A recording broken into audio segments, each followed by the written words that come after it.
What's up, Bass Crazy? Chad Brock here. We've got a new segment sparked off of a recent Facebook post on my personal page in regards to fishing line, rods, and reels. So let's jump right into this thing. These are my personal preferences, not professional by any means. This is what I use. This is what works for me. So let's check it out. First up, light lures, stuff like a shaky head. What I'm doing is I'm using a St. Croix Mojo Bass. It's a plastics rod. It's a medium action rod. It's got a fast tip on it. I've geared that up with a Team Daiwa 7-to-1 reel. I'm throwing on this specific reel fluorocarbon. I've got I think it's 15-pound fluorocarbon. You know, something that sinks. I want my lure to get down in there. I want it to not be seen. It's for a lot clearer water, different things like that. Lets me get in, lets me get out. Hopefully undetected, hopefully pretty swift. But anyway, next up, spinnerbaits. Love spinnerbaits. Catch a lot of fish on them. My application here, St. Croix Mojo Bass again. I've got a spinnerbait rod. I'm running an Okuma 5-4 reel. I've actually got two spinnerbait setups rigged. One, I have fluorocarbon. Why? Because it sinks again. This one here is rigged up with 17-pound fluorocarbon. Lets me make long cast. Seems very durable. Have no issues. The reel's set up to run the fluorocarbon. It's tweaked and dialed. So long cast lets my lure sink down to where I need it. Lets me get in, lets me get out. Quick, quiet, and easy. Next up, with the spinnerbait combo, we do run monofilament. And by monofilament, you know, we'll run different colors. We'll run blue, we'll run green. Whatever your watercolor is, try to get as close to transparent as you can so you're not spooking fish. Why monofilament in some applications? Because it floats. Why do you need it to float? Sometimes you're fishing over top of grass beds, shallow areas, different things. You want to run that bait just a little bit closer to the top of the water. So that's why we're running monofilament in that situation. Next up, crankbaits. I actually have multiple crankbait rod setups. This one here is the KVD Tour Rod. It's equipped with an Okuma Citrix 5-4 reel. The 5-4 reel keeps me a little bit slower. I tend to catch a fish and then start reeling really quick. This 5-4 reel keeps me under control, keeps me at an even pace. This application, I'm running my deep divers. As you can see here, I've got a rattle trap on. Mainly, I'm going to run anywhere from 15 to 17 pound line. I really don't like to go under 15 to 17. This fluorocarbon is going to help the baits, being that it sinks, get down there a little bit deeper in that application. Got a big, heavy, medium action glass rod. Really bends, really works well for me in that instance as far as crankbaits go. Next crankbait rod we've got, this is to throw the little bitty ones. There's nothing worse than grabbing hold of a rod that's not rigged up to throw those little bitty baits. This one here, I've got set up to do it. It's just a simple Team Daiwa Megaforce reel. It's a 631, so it's a little bit quicker. I like to run a lot of crankbaits at shallow areas and do different things like that. This rod is a lot lighter, 7 foot, medium heavy action. It's a graphite rod. It's just got a narrower diameter, really got a lot of flex. Super cool rod. Again, running I think 15-pound fluorocarbon on this one. That's my personal preference. Lets that bait get down there in those shallow, clear water areas. Lets you get in and out, hopefully clean and undetected.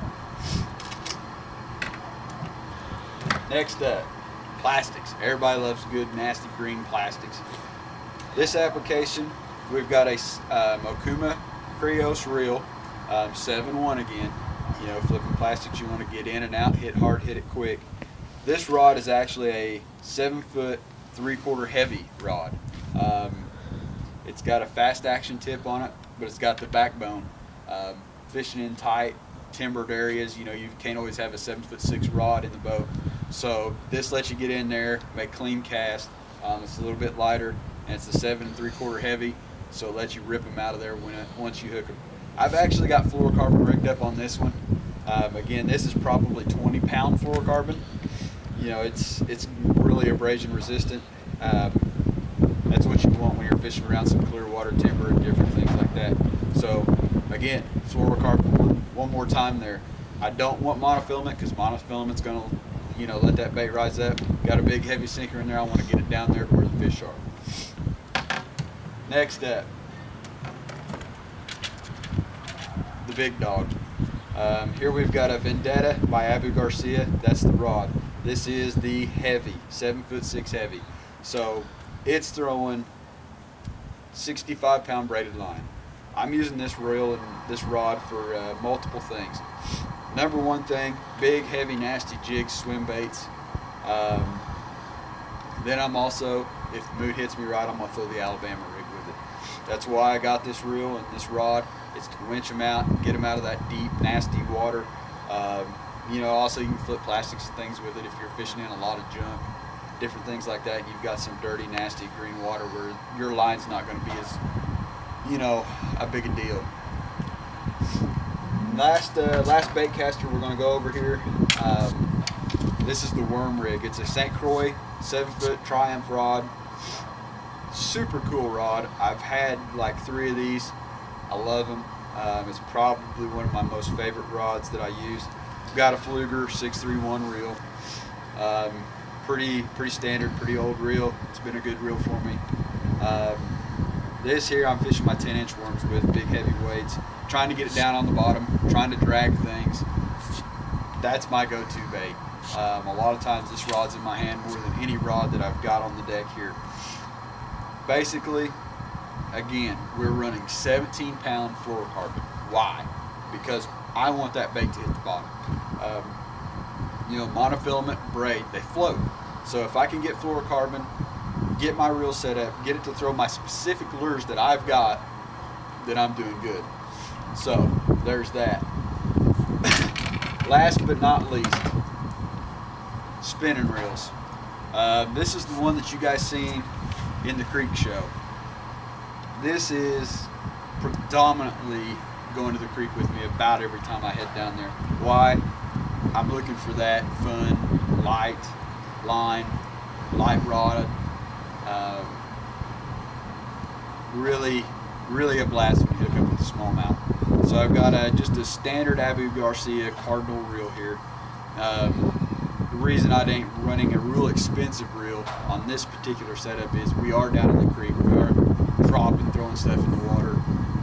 So, you know, get something affordable for that application. That way you're not damaging something that's a little bit more expensive.